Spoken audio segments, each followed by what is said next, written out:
Now that you've gotten a chance to sign into your Schoology account and look around a little bit, we'll spend some time looking at account settings. And if you go to the top right-hand corner of the Schoology screen, you'll notice your name. You go ahead and click on this, please, and we'll start with your profile.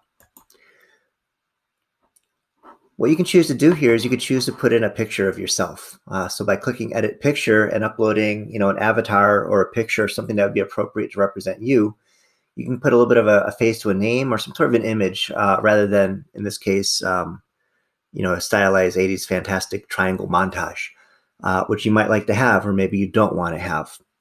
You'll notice which school you've been assigned to. In this case, is UHSD Tech. This is part of a school district, not a school site. There are some things that you can do here to customize your profile. One thing is to add a photo.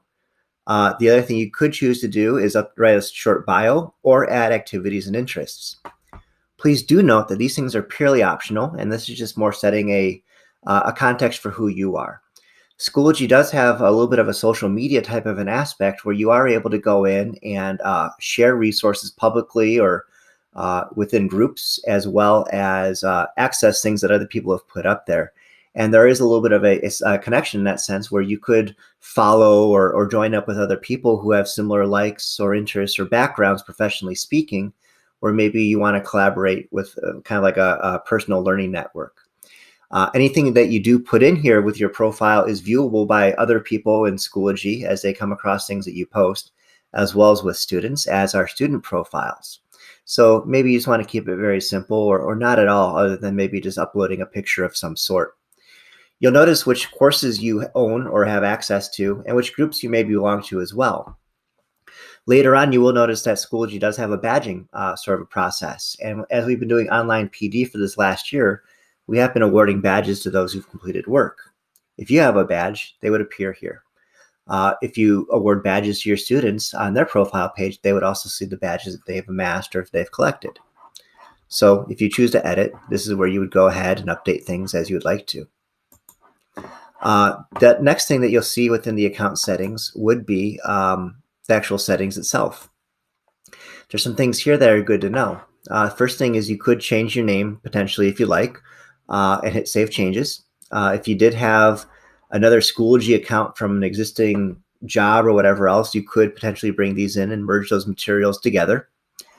You could also choose to enable your Schoology calendar to be accessible in Google Calendar if that's something that you use a lot. And then you can also go on to the side here and click your notifications. Currently, everything here for me is set up for an email, and I could choose to turn things on and off if I would prefer not to get certain messages or pop-ups.